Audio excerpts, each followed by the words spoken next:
Okay, everybody, welcome to class. Happy Monday. Couple quick announcements before we dive into the material. The study guide for the midterm is posted. The exam is this Friday. It's the first midterm. Now, we've covered a ton of stuff. We've reviewed all things chemistry. We did tons of thermodynamics. Now we've done tons of phase diagrams. And there's no way that I can reasonably expect you to remember all the things, right? So I've made it easier, and I've reduced the amount that you need to study for. What you see here is the test, right? And this isn't the exact questions, but this is the test, like part by part, so you know exactly what to study for. There won't be anything on the test that isn't here. So study this stuff, and if there's other stuff that you found was interesting, log it away in your brain, but you don't need it for this Friday, okay? So if you have questions about this, now's the time to start piazza discussions, go to TA hours, swing by office hours, but to start getting answers to any of these questions, right?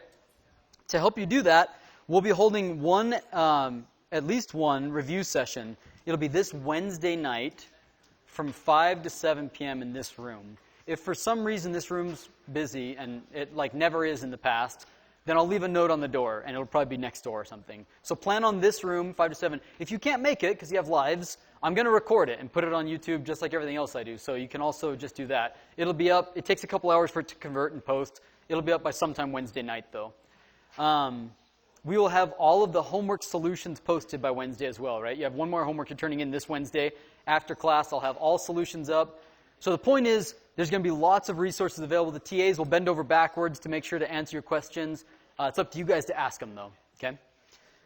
You get one sheet of paper to bring to the test. It's closed book, closed note, except for one sheet, front and back. If you want to print it on there and bring a microscope, I don't care, right?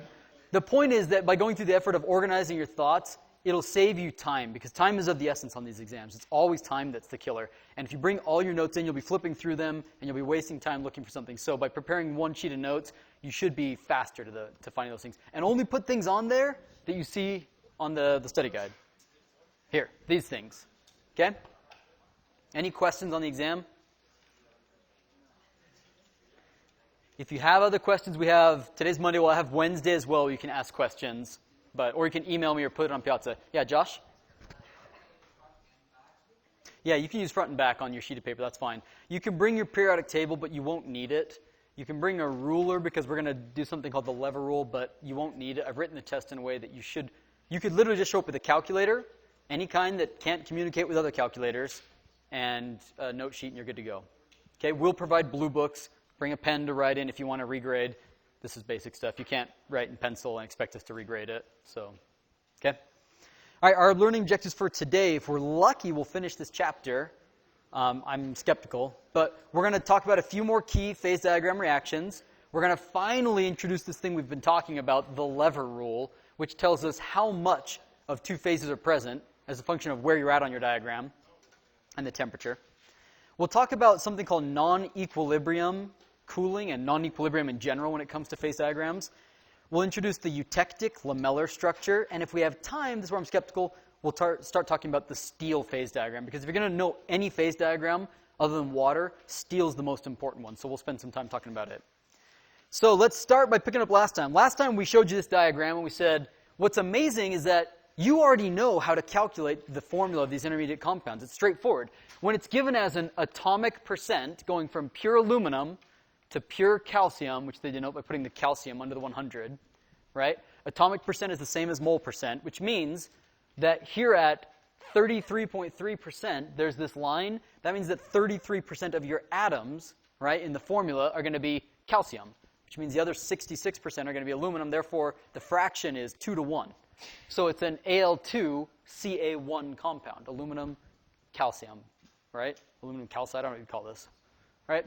Meanwhile, this one over here, it's at 20%. We decided that means that 20%, that means 100 divided by 5 gives you 20%. So out of 5 atoms total, 4 of them are aluminum, and only 1 of them is calcium. So it's aluminum 4 calcium. So let's do another example of this, but this one's going to be a little bit harder. This will be our first clicker question. I'm now giving it to you in weight percent. The compound exists at 81 weight percent lead, 19 weight percent magnesium. What would be the chemical formula of that compound? I've given you the molecular masses right here that you'll need. And the trick, again, go from weight to mole percent. If you can't remember how to do that, assume 100 grams, which means you've got 81 grams of lead and 19 grams of magnesium.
I think it's going to crash.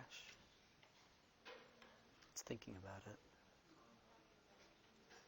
It's this chapter of OneNote, because the other chapters don't do it. I think it must be the phase diagram images I use. It's something that is not happy.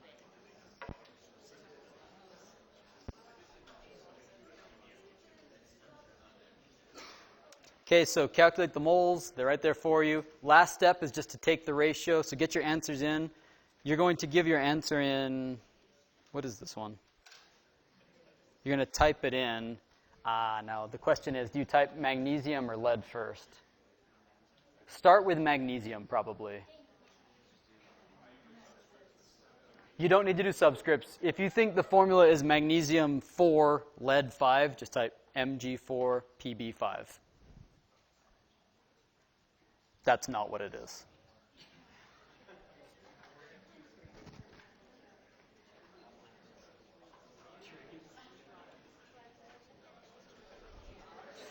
I'd love to finish today, but realistically, we've probably got Wednesday as well. How come? Oh, was it? We'll get through the vast majority today. Yeah. The only thing left will be steel, and that's...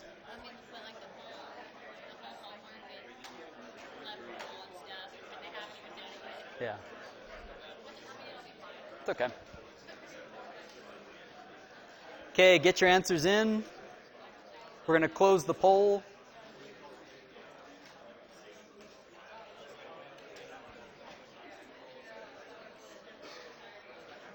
Okay, I'm wrapping it up.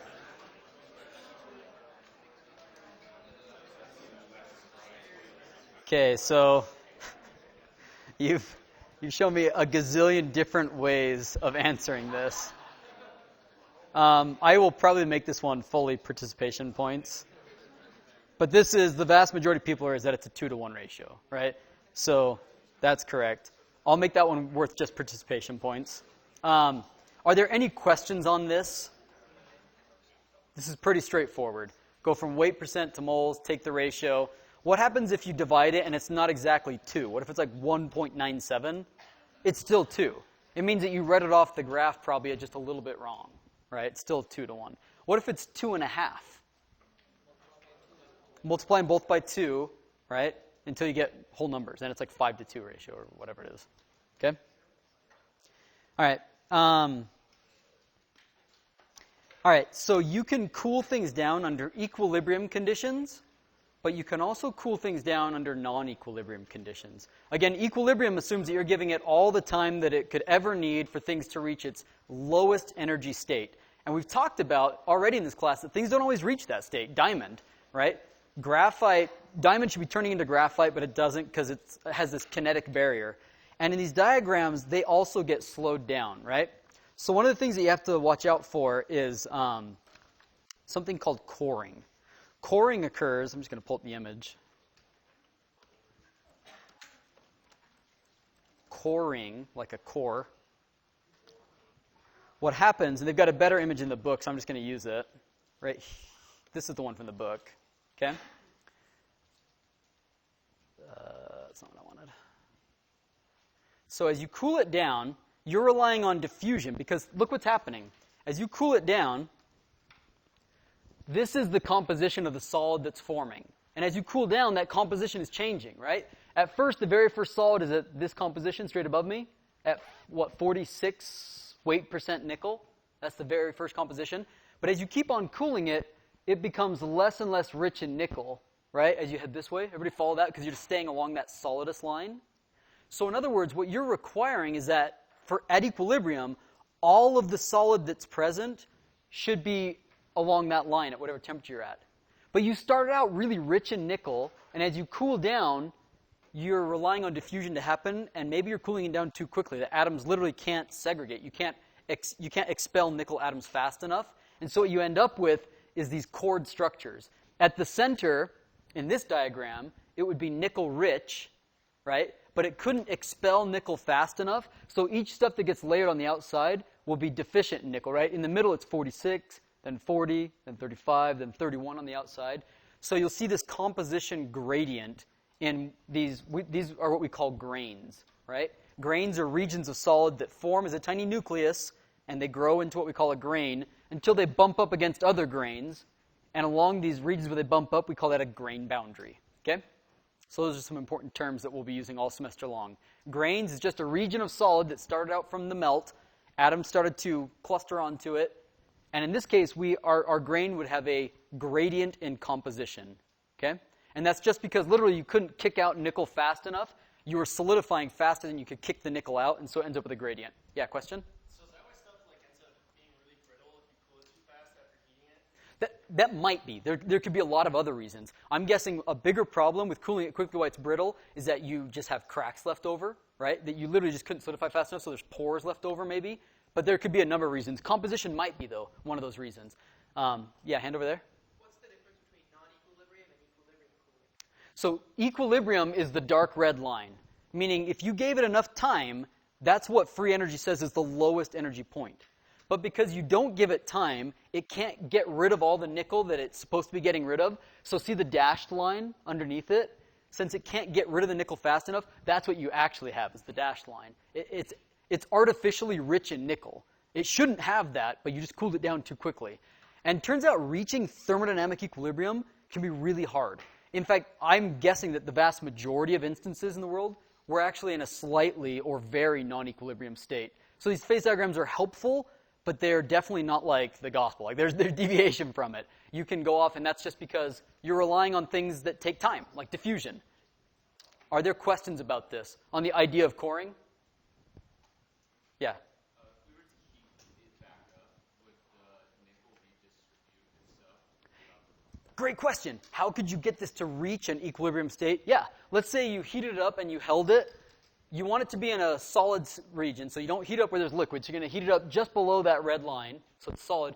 If you left it there for a good long time, yeah, it would reach equilibrium, assuming that it has time and temperature, right? If you give it enough temperature so things are sufficiently mobile and enough time for them to equilibrate till there's no gradient, right? Because things move down concentration gradients. Yeah, it would become nice and uniform. That might take a long time, though. Yeah? And that point in the restructuring, that's at a solid phase? That can happen totally in the solid phase. Yeah. Now, the liquid, you might ask, like, why doesn't the same thing happen to the liquid, right? If this is our liquid, how come it doesn't have a cored structure as well in the liquid? What do you guys think? What do you think? Yeah. Think what's happening in a liquid. You've got atoms, they're not bounded to each other. They're just loosely swimming around one another, right? So their diffusion rates, their ability to move are way orders of magnitude faster. So technically there is a slight concentration gradient, but it's probably tiny, like a couple atom layer thick is all. And it can replenish itself very quickly. So that's why you see the dashed line below the solidus, but you don't see a dashed line below the liquidus, because it can reach equilibrium really fast in the liquid state. Okay? Yeah, question? So if you were to cool something down faster, it would have more It will have more grains, but for a reason that we haven't covered yet. So I'm going to pause that question. In Chapter 11, we'll come back to it. It has to do with the number of critical nuclei that form, like the initial solids that initially form. We'll come back to that, so hold that thought. Should we keep going? Coring kind of makes sense?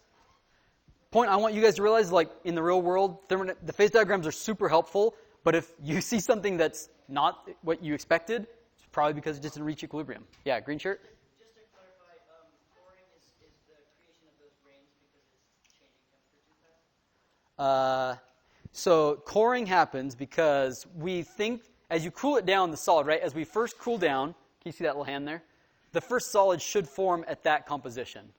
And it does, right? The very first one should be right at that composition. But as you keep on cooling it down, you're forming more and more solid.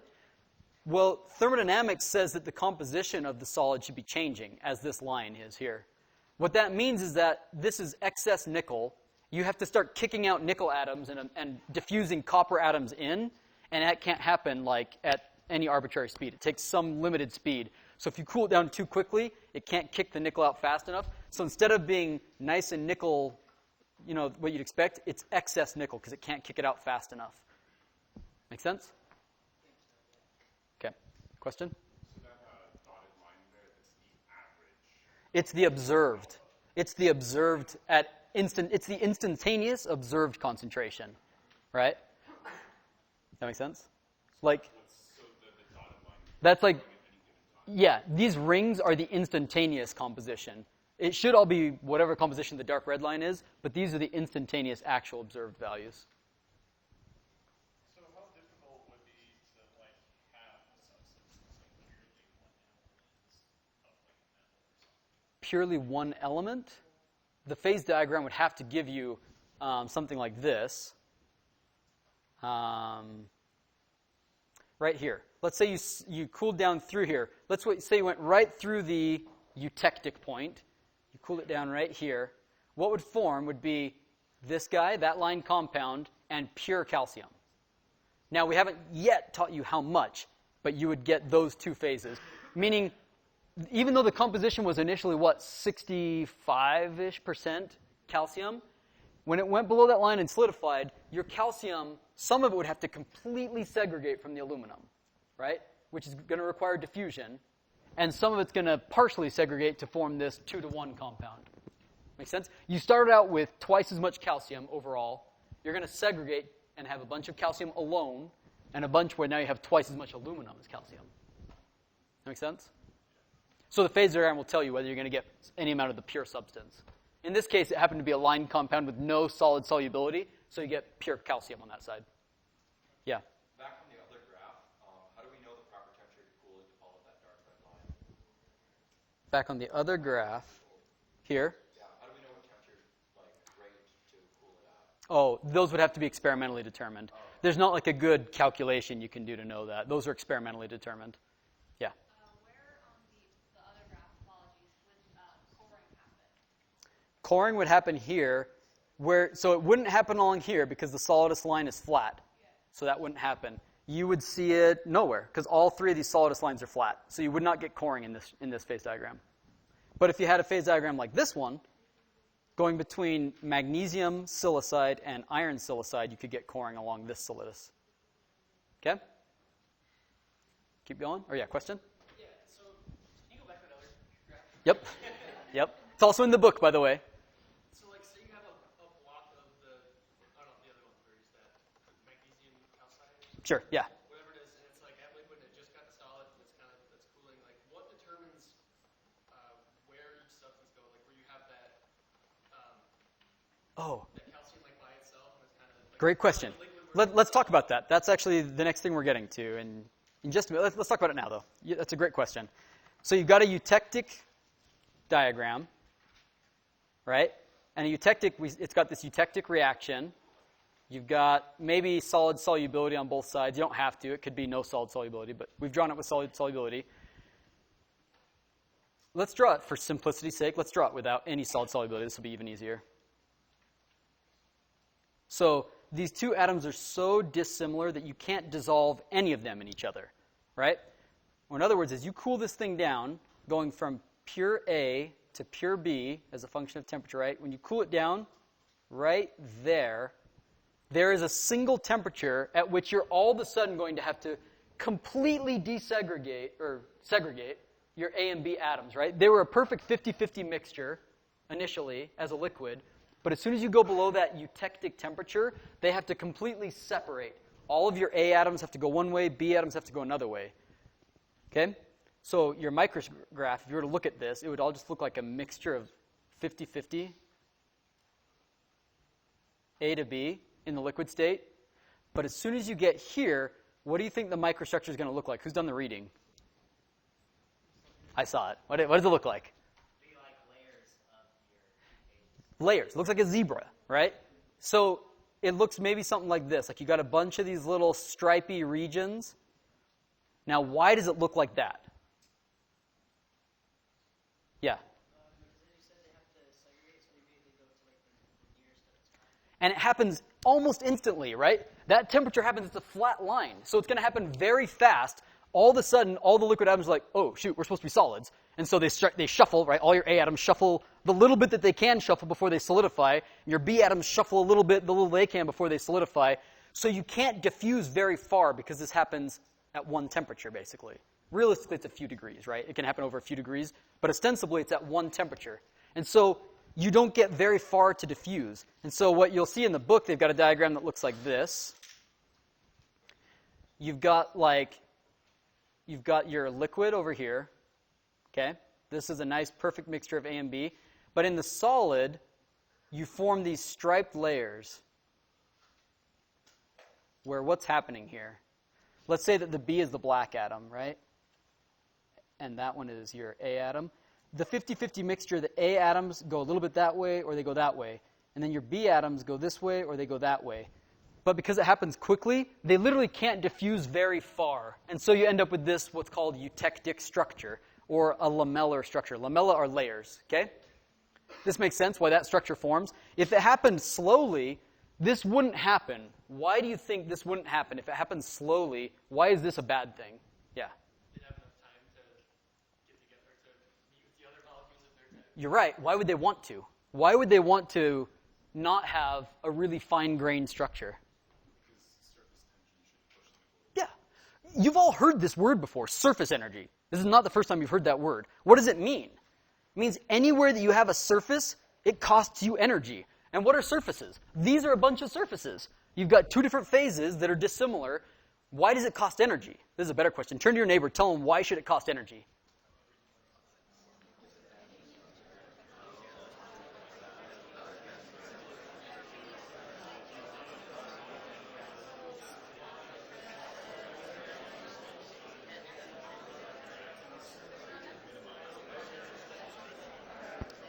Okay, what do we think? Why does it cost energy? Anybody feel brave? What do you think? You want to minimize the amount of, for example, B that is touching A, because that's an unfavorable thing. It doesn't want to do that. It wants to be with B, and the way to minimize that geometrically Yeah. is spherical shape. You're getting very close. Why does B want to be with B in this case? Because entropy tells me, right, if I'm thinking from free energy, which is what we shall all be doing, every answer in this class is related to energy, either enthalpy or entropy, right? From an entropy standpoint, this is a hell of a lot better. It's perfectly mixed, right? That's as much entropy as we can give it. This is not only a solid, which has reduced its entropy, which is bad, but now you've segregated them? Entropy does not want that, right? So what else is happening here? Enthalpy, which has to do with bonds. So take a look at this room. Imagine these were nice perfect rows, right? This middle section is organized, let's say it's perfectly perpendicular to this wall, and it's not, but it's close. This section is definitely not. It's rotated at, 10, 20 degrees or something. Because because it's rotated, these rows don't match up perfectly. Look, like this kind of matches. Now we're off. We're like getting further off. That mismatch means that there's broken bonds along what we call the grain boundary. Zoe is missing a partner right here. And it's tragic, and it costs energy, right? This is what's happening. You have a bunch of dangling bonds along these interfaces that you would much rather satisfy by having the black, bond all the way through or something, right? But you don't, and so it costs energy. Make sense? So if you gave it time and temperature, these things would love to keep on diffusing. The B atoms might diffuse over to this one and make it twice as fat. The A atoms could move over to here and make it twice as fat. and you would have gotten rid of an interface and lowered the energy, because you would have reduced the number of these dangling bonds that wanted to be filled. Yeah, question? Just the opposite. And we'll talk about why, but you got to give me a few chapters. Just the opposite. It's fascinating. You're going to love it when we get there. Are there questions, though, about this? If you give it time and temperature, does it make sense why in a perfect world they would completely diffuse? You would have A's over here, B's over here in your entire substance, and they'd be perfectly organized without any dangling bonds. But that's not what we have. This happens pretty quickly, so you end up with these sort of stripy zebra stripes. Yeah?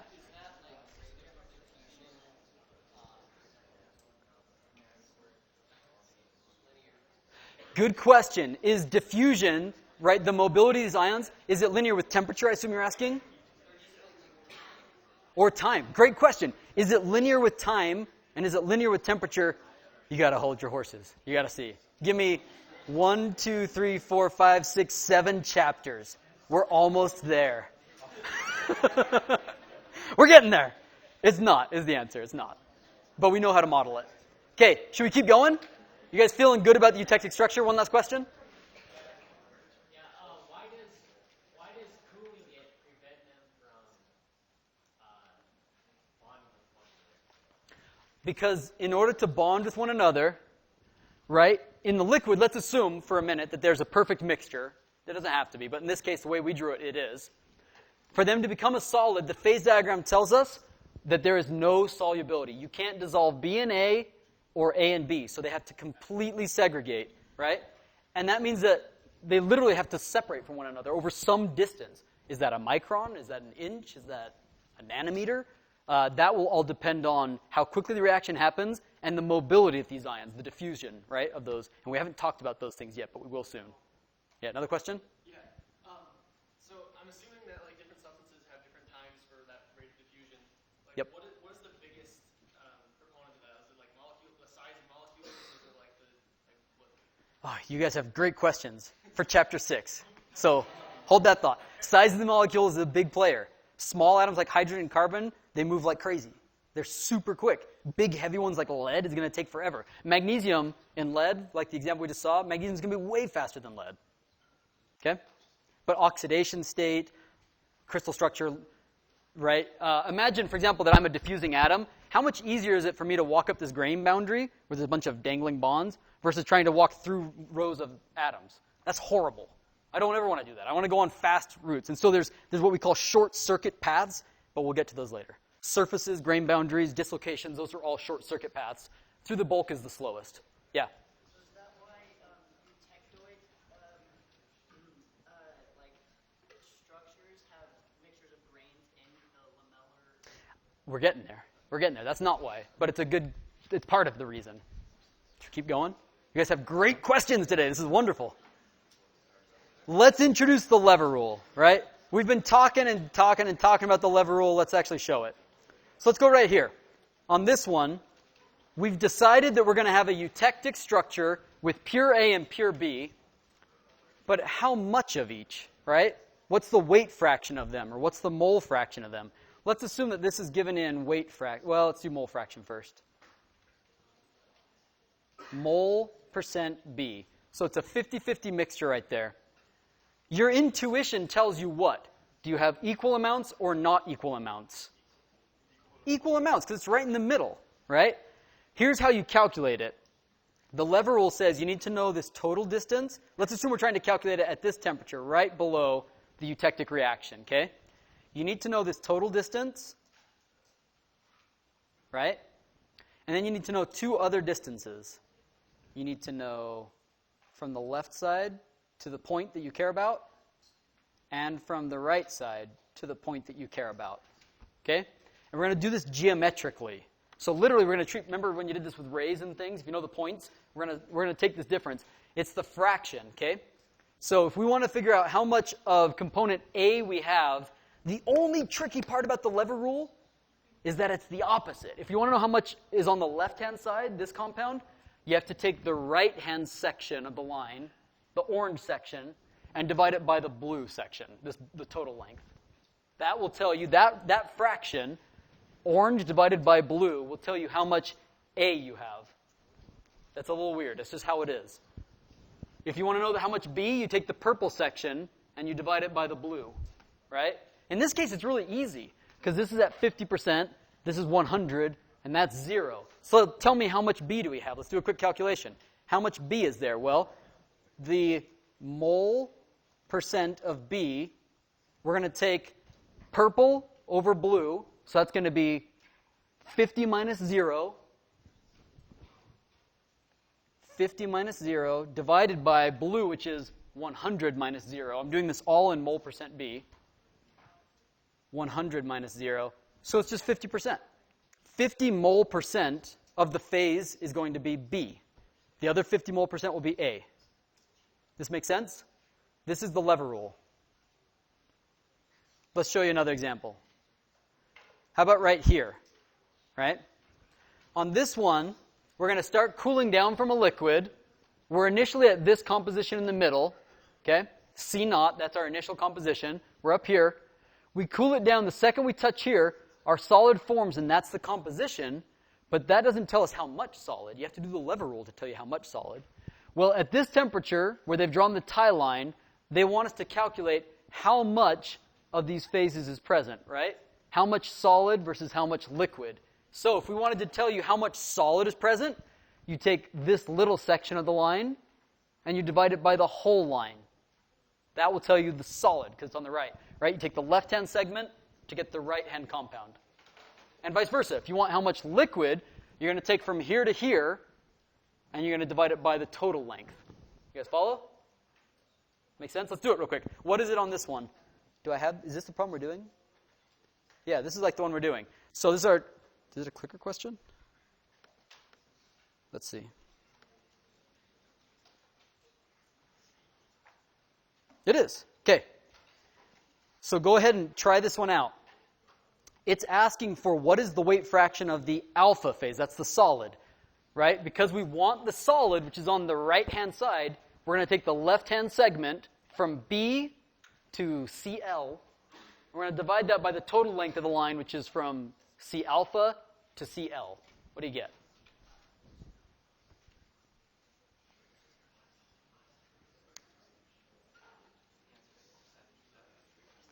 Give the answer as a percentage sign, but don't put the percent number, like symbol in there. Yeah, question?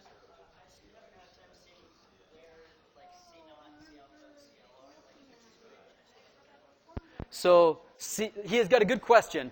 How do you know what CL, C0, C alpha is? You draw the tie line at the temperature of interest, and then where it intersects the liquidus and the solidus lines, you drop little vertical lines down, like you see they've done. That's where the C alpha, C0, and CL is. I've actually given you those values in the problem, so you don't have to read it off the graph. Okay. The right-hand side is alpha, left-hand side is liquid.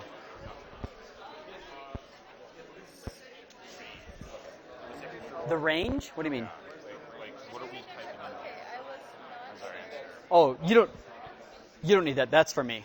I put in a range of acceptable values.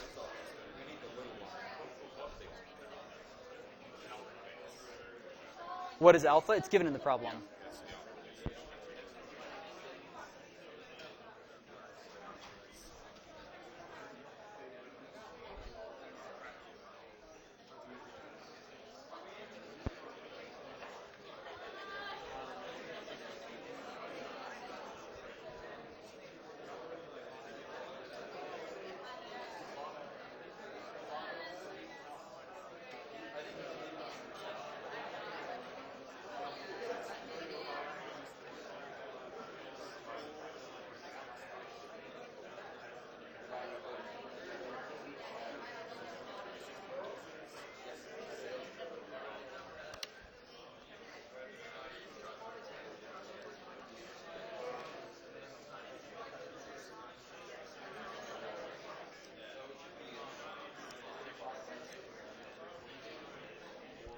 So the answer that this gives you is a fraction. Turn that into a percent by multiplying by 100%. Okay, get your answers in. Give you another minute or two.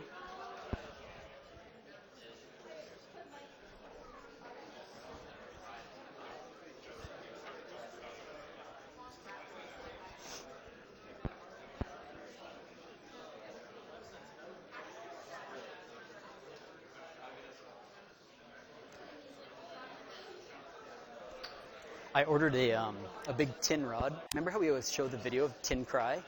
We can do it this year. I actually tried it in my office. It screeches pretty cool. Yeah. I haven't tried heating it up yet, but it should work. You'll have to remember, it's twins. And what are twins? It's the cooperative motions of atoms, right? It's not like one atom gets pushed. It's a whole bunch of them get pushed, and that's a sound wave, which is pretty slick.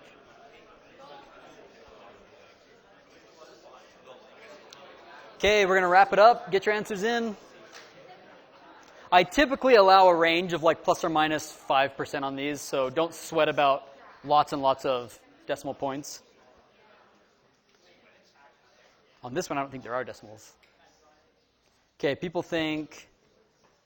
most people think 36. I don't think that's the answer I got. What did I get? Yeah, I get 60%.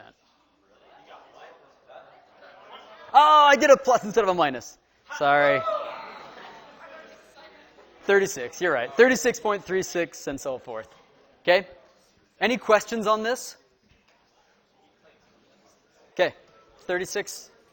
Now, what type of percent is that? Is that mole percent or weight percent? Because this is given in weight percent on the phase diagram, then the fraction that we calculate is going to be 36 weight percent solid. Okay? What's the composition of the solid? The composition of the solid is 42 weight percent nickel. See how those are two different things? I can tell you how much solid is there, 36 weight percent. So if I had a pound of this stuff, 0.36 pounds of it is solid, but the composition is not 0.36. The composition is given by that where the tie line touched the solidus, which is 42% nickel, weight percent nickel. That clear that those the difference between those, between composition and amount of something? Yeah. I don't understand conceptually what's the difference between composition and amount. Okay, how about this? Let's say that you're cooling it down. If you go just below this liquid line and you cool it down, intuitively, what should you have? Lots of liquid or lots of solid? Lots of liquid, right? So you should be like 99% liquid, right? But what's the composition of liquid? It's wherever it touches this tie line, right? If you're at this point and you're just a little bit below it, maybe you're touching right there. So the composition of liquid is, 33 weight percent nickel. But you've got 99% of your substance is in the liquid form. So the difference between amount and the composition of that amount. Make sense? Yeah, question? Would amount be like in volume then? Amount can be you can turn it into volume percent. For example, if we solved this problem and it was in weight percent, but I, being a horrible professor, said to you, I want the volume, right? How many cc's of solid did you actually generate? What would you need? You would need density and total amount. If you knew the total amount, then you could actually turn out how many volumes of something you created. Okay? All right, let's keep moving. So volume fraction, you would need density. Lots and lots of examples of this on YouTube's. So just follow those links and you can watch them if this is helpful. Okay, coring. Talked about coring already. We talked about eutectic structure. I'm going to skip that. Let's talk about what a question we got earlier. He said, in steel, you've got regions of the diagram that look like this, right? The eutectic structure. But then you had other regions. Maybe there's like these little floating islands, or maybe they're different. Like they don't have it drawn here, but I'll show you one in a minute. How do you get different microstructures? Well, just look at where it cools down, and you're going to use the lever rule at any point in time where you want to know what the microstructure looks like. So let's take, this one's easy. At 61.9 weight percent tin, you cool it down, it goes from pure liquid, and the second it goes below that eutectic point, from a thermodynamic standpoint, it should turn into a mixture of tin that's almost pure tin. It's a little bit, right? It has some solid solubility, and it tells us that it's actually 97.5 weight percent tin. So it can dissolve 2.5% of lead in it, a little bit. But on the other side, the other solid that forms, right? If this is beta and this is alpha, alpha can dissolve lots more tin. Real quick question. Why do you think you can't dissolve a lot of lead into tin, but you can dissolve more tin into lead? What might be the reason? It is probably a much smaller atom, so you can Yeah, one guess, and I don't know if it's true, maybe tin is smaller. So think about lead. If lead is arranged and you got a bunch of great big lead atoms, if you pull out a lead and put a smaller tin in there, then it's got a little bit of space around it. That's not nearly as bad as if you have a bunch of small tin atoms and you put a ginormous lead atom in there. It's going to shove everything around it. That's going to cost more energy. So that might be one reason. The other reason might have to do with the crystal structures themselves. Maybe this is just a close packed structure. Tin might just be more compact, and so there's no room for extra atoms to push out of the way. Lead might be less compact, and I think that's the actual reason, because I think tin's actually a little bit bigger than lead. Yeah? I'm having a hard time understanding dissolving solids. Yeah, so you've got, let's draw it. I'm going to draw a really simple lattice here, and these are all lead. Okay? So there are, 12 atoms there, 12 lead atoms. If I wanted to get to this point, 20%, what's roughly 20% of 12? Math. Somebody help me. 2 to 3? I don't know. 2.4, which means I have to replace 2.4 of those atoms with tin. How can we do it? Just like this. That's now tin. That's now tin. Half of this guy's tin. Things don't exist as a half, but if there was 24, there'd be 5 of these overall. That makes sense? We literally just replace half of the atoms. That's dissolving it. I guess I'm trying to think of like in real life, like drop a piece of tin onto a piece of. You melt them. You melt them. And when they're molten, the atoms are all totally mixed together. If it's completely dissolvable, like copper and nickel, when you cool that down, then the copper and nickel will just stay put where they were at in the liquid phase. They have no reason to segregate. Here, you could end up with reasons to segregate. Let's say you cooled down at the eutectic composition. Well, you had 62 weight % tin. So 2/3 of those atoms were tin by weight, right? But then, as soon as you go below that reaction, a bunch of your tin wants to basically become pure tin, so it's going to segregate. And then your lead isn't pure lead, it's lead with 19.2% tin in it. Because that's what the phase diagram tells us, which is why these are so helpful. It'll tell you what the composition and the amount of your phases are, which is pretty slick. Yep.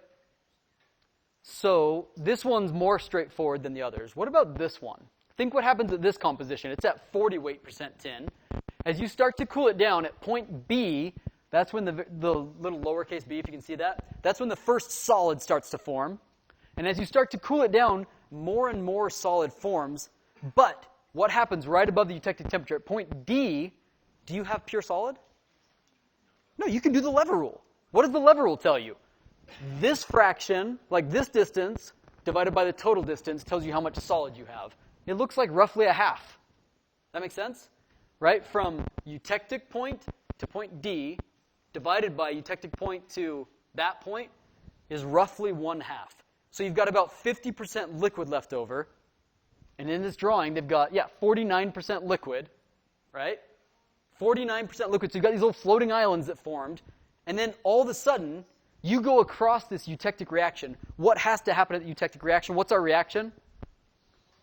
At the eutectic reaction, we have liquid turning into 2 different solids.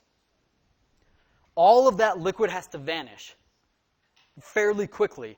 And what's it going to turn into? It's going to turn into, now you're below it, you draw the tie lines over, it's going to turn into alpha at this composition, 19.2, and it's going to turn into beta at the composition, 97.5. How much? Do the lever rule. You can do the lever rule again. You could say, all right, how much alpha is there left over overall, including the islands and the eutectic stuff that forms? It's going to be 97.5 divided by 40, divided by 97.5 divided by 19.2, which is, they don't tell us, but it's something. Right? Lots of questions? Yeah. Ebza? Oh, yeah. Go ahead. Wouldn't it be 95 minus 19.2, not divided by? It would be, if we're, let's draw it real quick just so I make sure, I might have messed up. But we want to figure out the amount of alpha, then we need to take this section divided by, oh, it disappeared. I think they're going behind the figure is what it is. Well, in any case. right, you would take this smaller section, 97.5 divided, or minus 40, divided by 97.5 minus 19.2. I think I misspoke. Ebs, a question? Yeah, so I'm confused. When you're going down from the alpha liquid and you're going down into the alpha plus beta, why are you looking at the alpha by itself and beta by itself? Those sections. Shouldn't you just be looking at the alpha plus beta? Sorry, one more time. You lost me. As you go down in temperature, Oh, at this 40, right here. Okay. you were saying that some of it is just pure alpha, some of it's pure beta. Well, none of it's pure alpha or pure beta. Right here, you've got a mixture. Right above the eutectic point, you've got 50-50 liquid, and the liquid is this composition. And the solid, you take the tie line over and you say the solid is that composition. So both phases have a mixture of lead and tin, but you have equal amounts of the two phases because the lever rule shows it right in the middle, basically. Now, when you go over that reaction, the eutectic reaction must take place. So all of your liquid now turns into alpha and beta phases. That is not the same thing as tin and lead, though. Alpha and beta can have mixtures of tin and lead. For example, beta can have almost pure tin, but with a little bit of lead, 2.5 weight %, whereas lead can have, a lot of tin in it. Up to almost 20% of the atoms can be tin in it, in the alpha phase. Make sense? Other questions I can answer in the back? What's your name? Wyatt. So when you go down past that eutectic, Yep, at point E, just below it. does it always form that lamellar structure? That's right. Because this happens fast, you end up with this sort of zebra stripy structure. Now notice what stayed behind. All these little islands of alpha, they're going to be mostly still there unchanged. They might shrink or something a little bit, but they're still going to be there. It's just all your liquid changes. And the white area in this diagram, you could be able to calculate the total white area, both in the zebra stripes and the islands, by the lever rule. The lever rule says the total amount of the alpha phase, not just in the eutectic structure. Eric? So this pro-eutectic alpha only sticks around if it's a non-eutectic. No. Well, I mean, if you let... So, good. He's asking the following. He says, first off, he introduced this term, pro-eutectic, right? The pro-eutectic solid that forms, as you're going down and you haven't gotten to the eutectic reaction yet, we call that pro. It hasn't happened. The eutectic hasn't happened yet. So it's before this reaction forms. You're still forming one of the products. You're forming some of the alpha. So we call it pro-eutectic alpha, right, or pro-eutectic solid. And your question was, why doesn't it go away under equilibrium? What would happen if you left this thing at a high enough temperature, let's say right at that point, at point E for infinity time, what would this eventually look like? The two phases would just completely separate.